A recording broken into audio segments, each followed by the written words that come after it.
Who spread the rumor that I have run away?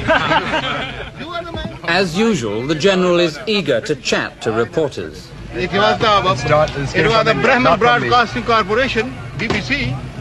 We're spreading your rumors. I can tell you one thing, man. I'm the man, I'll take the tank over my body. You will see my dead body are alive. How close would you say they are to Dhaka now, General? Why should I tell you? They Why say don't they're you go going to be forward? here very early next week, General. Let them be. I am ready. Quicker the better. Why don't they come?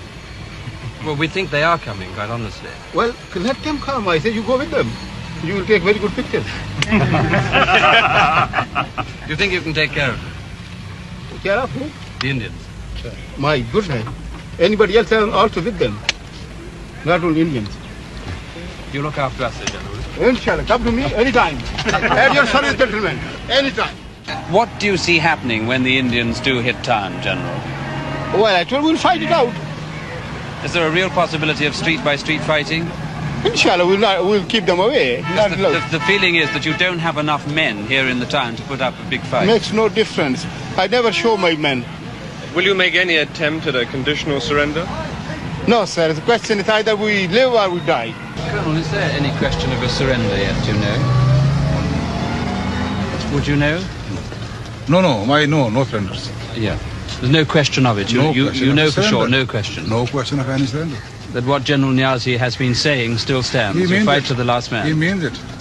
And you mean it with him, or of course, all of you behind everyone. him? General, could you give us a quick rundown of how you view the situation at this time? Well, actually, as I told you, I'm not in command of the troops. The troops are being commanded by General Niazi, and he's the right person to tell you what the situation is. But General Farman, if you were in control, would you not now think of surrendering? Isn't it ludicrous to go on? No, why should we surrender? And the news that has just reached me is that Yahya Khan has given the order to surrender in the east. In fact, he gave his agreement to this at 4 o'clock yesterday afternoon. Over lunch, the defeated General Niazi is equally frank. He confirms what we think we already know, that he kept fighting long after the war was lost because President Yahya tricked him into believing the Americans and the Chinese were going to join the fight to save East Pakistan from collapsing. When I suggested to General Niazi that he made a major tactical blunder in defending the prestige border towns instead of withdrawing to a defensive area around Dhaka, he says, "Yes, I know all that, and so did my commanders. We argued for a different strategy, but we had our orders, and we obeyed them because we are soldiers." At dusk, Indian paratroops arrived for the formal surrender ceremony on Dhaka racetrack. A damn good run, huh? You had right through.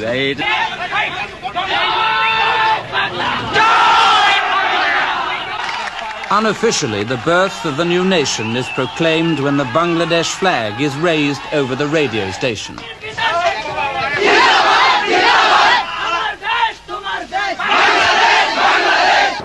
In the midst of all this confusion, the Indians finally arrive. Were there moments where they did really put up a fight to the death?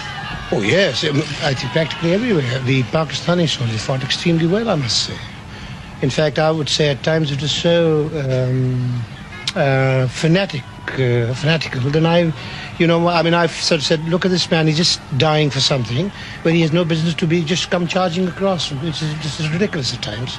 I felt very sorry, in fact. It seemed to us that you've taken your time. We've been expecting you for days, 4 or 5 days. Yes. What was holding you up particularly? Was it just the politics of the situation, or was it the fighting? Well, we were not in a particular hurry, really. In the sense, we wanted to finish this as quickly as possible, but you know how it is. You don't want to lose too many men in the bargain. I like to save my men and yet win a battle if possible, rather than have them massacred. Because, this morning I lost 3 of my men. And this happened half an hour before the ceasefire or whatever it was.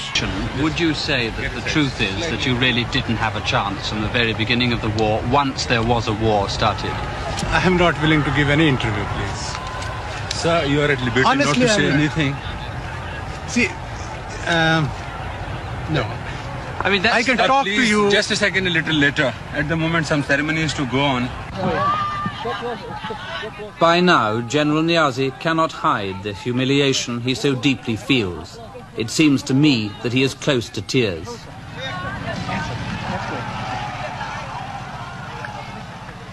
And suddenly we all feel desperately sorry for the once blustering general. At this moment, I think most of us would have given almost anything to see Yahya Khan in General Niaz's place. The change of ownership of one of the most populated and poorest parts of the world is now being confirmed.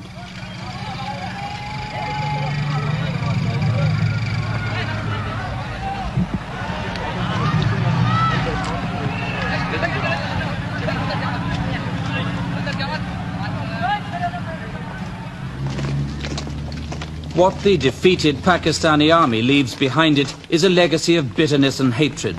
After all that's happened, it's not unnatural, I suppose, for the people of Bangladesh to bay for blood. Their soil is soaked with it, but the lust for revenge is a bad foundation for nationhood.